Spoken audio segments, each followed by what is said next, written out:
my name is Chris Quinlan and welcome to The Drum Show, Melbourne Musos by any other name. Tonight's episode is all about odd times, polymeters, polyrhythms, time. That little snippet that I just did then was a crazy one. It was in 27, okay? Now, what happens is why the hell am I playing something in 27, 27/8, okay? What happens, or what happened to me, was many, many years ago, I was up in Sydney playing, and what went on was I was invited to the conservatorium where they were putting on a concert, and this little troupe of musicians played Hebrew rhythm, an 11th century Hebrew rhythm, and it was hypnotic. It was brilliant. And I'm thinking, where's one? What's going on here? And all this sort of stuff. And I managed to get it down. I managed to sort of get the piece, and it worked out to be 27/8. And what the thing about odd times is most people sort of think, oh, odd times, you know, why can't you just play straight? Or whatever it might be. Maybe not. But, but what happens is that odd time signatures have been around forever. Okay, if you go to Greece or go to a Greek restaurant after half a bottle of ouzo and, you know, lots of new friends, chances are you're dancing in 5 and 7, you see. If you go to Eastern Europe and all this sort of business, you've got the same kind of time signatures and stuff. So tonight's episode is a little bit of a explanation, probably in a little bit more detail than just here I am playing in 27 and all this sort of stuff, and here it is, look at me, you know, that kind of thing. What I want to do is bring you the history and bring you a little bit of the musical theory with it as well. So let's get down to it, and probably a little bit more talking than playing tonight, but I hope you get something out of it. I started this with the strangest, weirdest, cockamamie time signature out there, probably, all that sort of stuff. Let's go right back to the beginning. When you have a time signature, the time signature itself tells you simply how many beats are in the bar. If you take a time signature of 4/4, the top number tells you the number of beats in the bar. So in 4/4, it's 4 beats. You simply count to 4.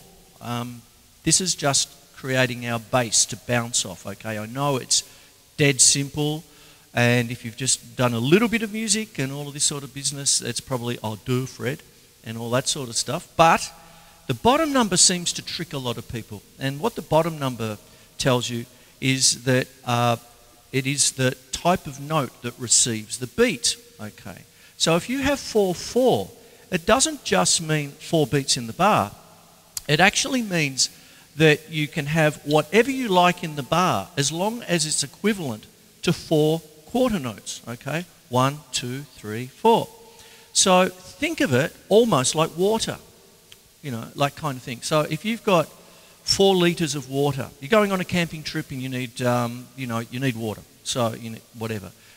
What can you do with 4 litres of water? You can have 4 1-litre bottles, or you can have 2 2-litre bottles, or whatever it might be, as long as it adds up to 4. Think of it like money. You know, you go into a store to buy a drink and a packet of chips, and the person behind the counter says, that'll be $4, thanks. You rifle into your pocket, pull out your change, and you keep on going until you get to $4, you see. So what happens is time signatures are there to actually tell you the setup of a bar. Okay, that doesn't get explained that much, okay?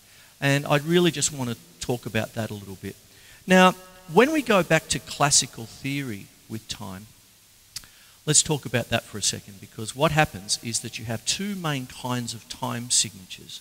You have simple time signatures and compound time signatures. Now, simple time is any time signature that is divisible by 2. So if you have simple duple time, the simplest one is 2/4, which is what you'd have during a march, right? That kind of thing there. So what you'd have is, say, 1 and 2 and 1 and a 2 and 1 and 2 and 1 and a 2 and 1. Someone like that, pretty straightforward. Simple triple time, triple meaning 3, is simply 3/4. So of course what we have is a waltz. You have 1, 2, 3, 1, 2, 3, 1, 2, 3, 1, 2, 3. That's simple triple, okay. And simple quadruple gives you the most common of time signatures, so common it's called common time, 4/4, quadruple meaning 4, okay. So therein lays 1, 2, 3 and 4 and 1 and 2, 3 and 4 and 1, and so on it goes. Compound time is sometimes a little bit more trickier to get because it is divisible by 3.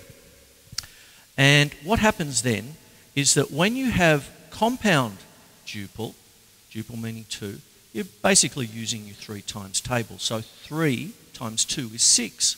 So one of the regular time signatures for compound duple is 6/8. So you'd have 1, 2, 3, 4, 5, 6, 1, 2, 3, 4, 5, 6, you know, like an Irish jig or a teddy bear's picnic or just another kind of a march. 1, 2, 3, 4, 5, 6, 1, 2, 3, 4, 5, 6, you know, that kind of thing there. Now, when you get to that, you now have compound triple time. And 3 times 3 is 9, 9/8, okay. Now, 9/8's a bit of a funny one because what happens is under the normal guise of, you know, classical theory and time, time signatures based on classical music theory, 9/8 isn't that odd. A lot of people think 9/8's an odd time. I'm not going to argue with you, it is, okay.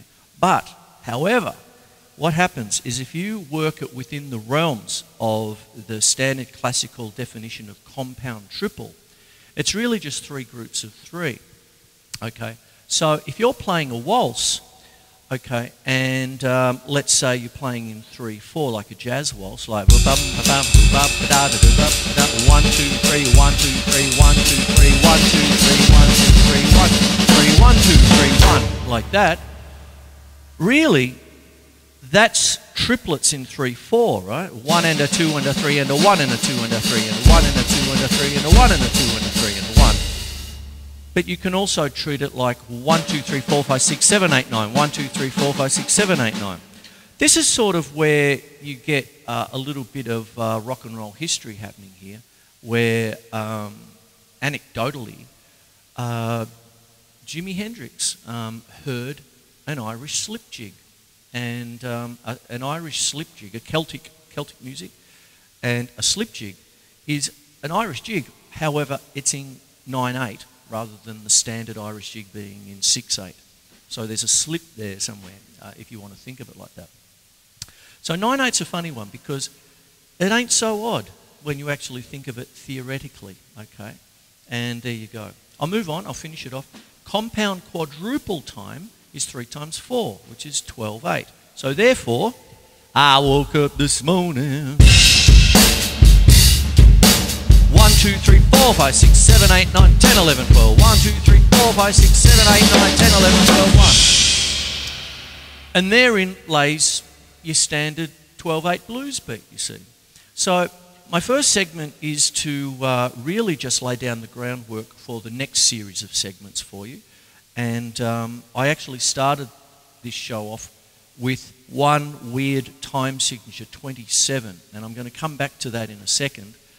And what happens is that I'll take time signatures a little bit further out. I'll deal with odd time. I'll deal with polymetrics and all that sort of business after the break. Okay.